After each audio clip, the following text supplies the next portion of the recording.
our dreams come true, they turn into a nightmare. Right there. This is the terrible thing. It's a tragic situation, really. Imagine a system being destroyed by its successes. American original, spokesman for the common people, philosopher longshoreman. Yet he grew up uneducated, almost totally blind. His sight returned. He drifted as a bum, one odd job after another. But always he was learning. Book after book from second-hand stores and 100 small-town libraries. This country is being swamped by half-educated nobodies who want to be somebody. And you are not going to satisfy them by giving them money or anything like that. They want to be important. They want to take hand in shaping affairs. They want to make history. And history making is the most dangerous thing in the world. His provocative thoughts spilled out in his first book, The True Believer. The docks of San Francisco spawned a dozen more. He was a longshoreman by day, a writer by night. He left his city, but not too often or for too long. A presidential commission on violence, speeches and lectures, visits to the White House. Only interludes in a solitary life of work and thought.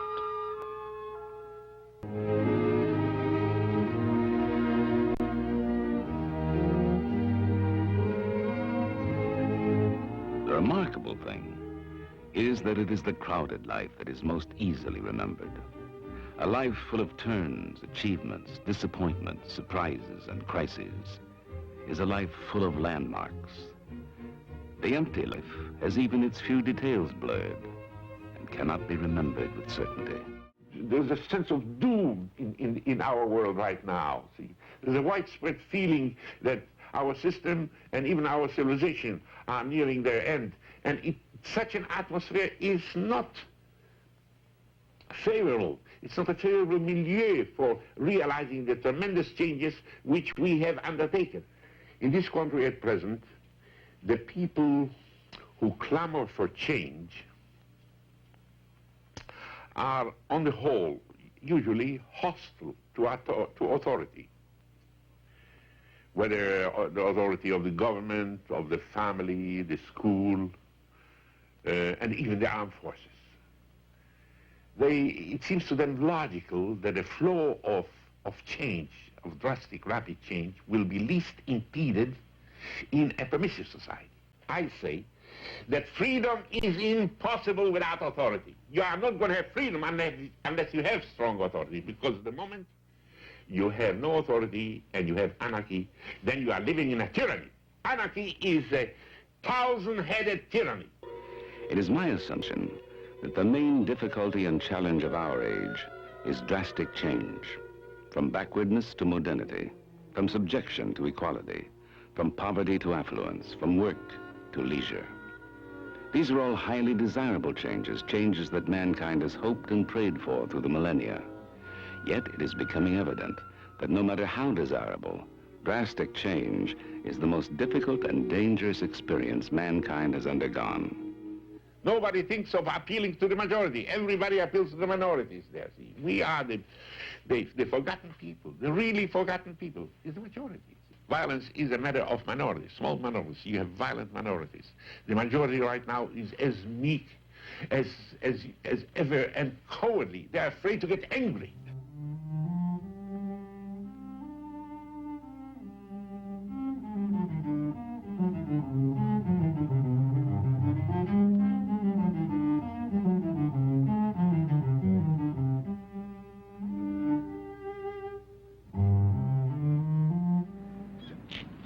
Hey, the seagulls recognize me. Imagine working on a place like this. When you straighten up, you see the most beautiful part of the world.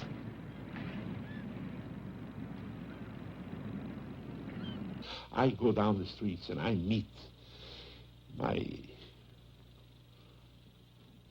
fellow longshoremen friends who are retired now and so on. And some of them have slaved and saved all their lives to build a house with the idea that once they own the house, Then when they retire, they won't have to pay rent.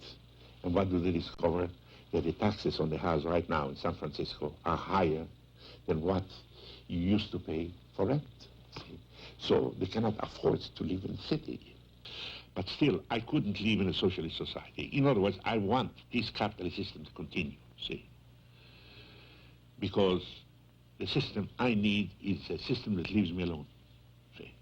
And the only system, in other words, I need freedom. And the only system capable of freedom is a capitalist system. And there is no doubt in my mind that socialism is incompatible with freedom. Communism is incompatible with freedom. If I had a charge of diplomacy, I wouldn't try to change the communist system or anything like that. All I would like to do is just let freedom in there, and freedom is going to wreck the whole joint there, see? The capacity for identifying ourselves with others seems boundless. No matter how meagerly endowed, we yet find it easy to identify ourselves with persons of exceptional endowments and achievements. Can it be that even in the least of us, there are crumbs of all abilities and potentialities, so that we can comprehend greatness as if it were part of us?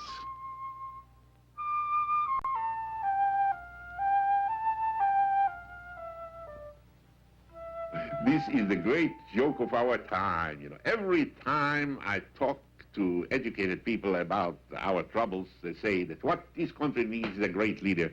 And you know what I tell them? I tell them, right now, this world is not fit for great leader. There isn't leaders. There isn't one great leader anywhere on this planet right now. It's a real mystery. A few decades ago, we had great leaders everywhere. You had Churchill, de Gaulle, Adenauer, Hitler, Stalin, Gandhi, Ho Chi Minh, Mao Zedong. All of a sudden, no great leader. Nowhere. And there are no great leaders waiting in the wings. Although there are many situations, critical situations, that cry out for a leader. The remarkable thing is that we really love our neighbor as ourselves. We do unto others as we do unto ourselves. We hate others when we hate ourselves. We are tolerant toward others when we tolerate ourselves. We forgive others when we forgive ourselves. We are prone to sacrifice others when we are ready to sacrifice ourselves. It is not love of self, but hatred of self, which is at the root of the troubles that afflict the world. I loathe people who cannot reconcile themselves with this country because it isn't perfect.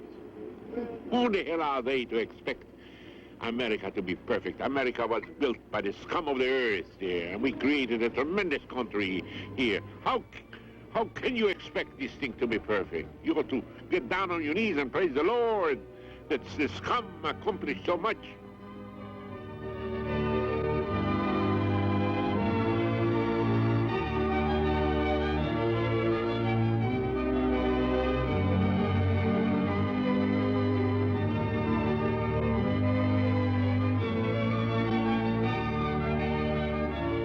The people we meet are the playwrights and stage managers of our lives. They cast us in a role, and we play it, whether we will or not. It is not so much the example of others we imitate, as the reflection of ourselves in their eyes, and the echo of ourselves in their words.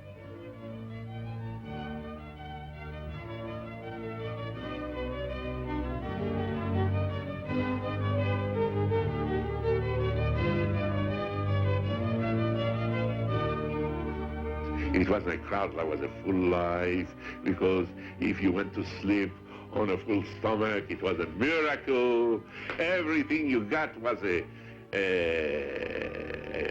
just a bonus. You expected so little. And yet I was cheerful. I think I was cheerful on the whole. But you see, one factor in this cheerfulness was the fact that I come from very short-lived people. The woman who brought me up, Martha, told me that I had nothing to worry about because I'm going to die before I'm 40. Some people will say it's an awful thing to tell to a child. Actually, it was the most wonderful thing she could have told me, because I went through life like a tourist. You know? Nothing really. Well, you miss a meal, you miss this, but When you're 40, everything will be in hand, so why worry about it? And then when I was 40, I took my pulse. I'm still living on velvet. I see, you know, I'm pushing 80 now. 2 times 40.